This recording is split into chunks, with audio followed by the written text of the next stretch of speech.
Was Adolf Hitler actually bossed into adopting his iconic mustache? Turns out Hitler's infamous toothbrush mustache wasn't the only style of facial hair he sported during his lifetime. In biographer Ian Kershaw's monumental tome Hitler, he points to periods in Hitler's life before he took power when he experimented with different mustache styles. The first mention of Hitler's facial hair comes during his teenage years, when, living with his mother in Linz, he envisioned himself being a great artist and daydreamed about art and classical music, particularly Wagner. During these years, he and the only friend he had at the time, August Kubizek, would take self-indulgent trips to theater and opera houses dressed in a suit and cane and sporting what Kershaw describes as a thin mustache. Hitler didn't stick with this style for long, though, apparently. He served as a soldier during World War I while still in his 20s, a transformative experience that reportedly fomented in him the sinister worldview that would shape the politics that characterized Hitler's rule. Kershaw cites a fellow soldier, Balthasar Brandmeier, who remembered him in 1915 as an emaciated and unkempt figure who kept his mustache untrimmed, suggesting it was far bushier than it was in his later years. Kershaw's sprawling biography makes no mention of when Hitler transitioned to the toothbrush mustache that became his signature look. However, there is one story going back to his army days that some believe can help pinpoint the moment that Hitler first sported the style, and stuck with it ever after. German writer Alexander Moritz Frey had written about his first impressions of Hitler in an unpublished essay. The two served together during World War I. Echoing Kershaw's account, Frey recalled that Hitler had a long mustache in 1915.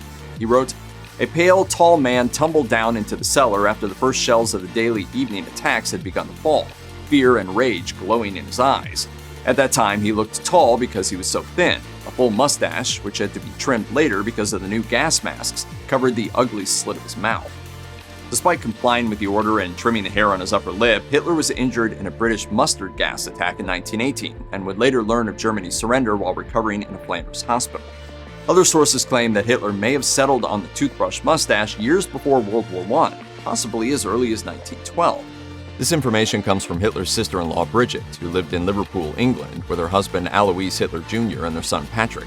Bridget became infamous among Hitler researchers for her extraordinary claim that she and her family were visited by him around this time, offering an account of his time in Liverpool in which he spent the winter at their home and irritated the family with his behavior. Bridget later claimed that she was bothered by her brother-in-law's long mustache and convinced him to trim the sides. In the end, little is known about Hitler's activities before his relocation from Vienna, where he failed to make it as an artist, to Munich in 1913. There are those who are inclined to believe Bridget's tale that Hitler spent the winter in Liverpool before doing so. However, many historians have taken issue with the claims and say there is no evidence that he made the trip to England. Some say that the detail, which appears in a manuscript of Bridget's memoirs that remained unpublished during her lifetime, was intended to garner interest from publishing houses.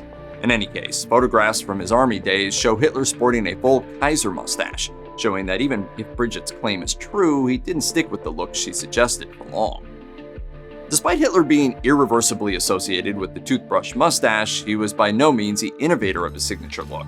It was, believe it or not, an American invention, first brought to Germany in the late 1800s. Though there was some initial controversy over the style, it became more common during World War I and was worn by several famous figures around the time that Hitler reportedly first sported the look.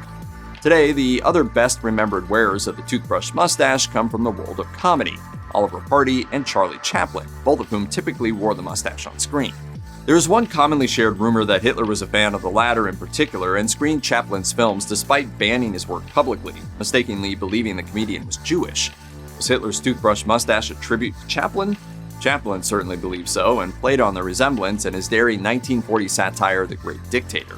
However, according to Ron Rosenbaum's The Secret Parts of Fortune, there is no evidence that Hitler had intended to recall Chaplin's little tramp when he first took his razor to the sides of his whiskers, which Rosenbaum claims Hitler only did for the first time in 1919. So we don't know when exactly the mustache first appeared on Hitler's face, but we do know that the look went immediately out of style with him.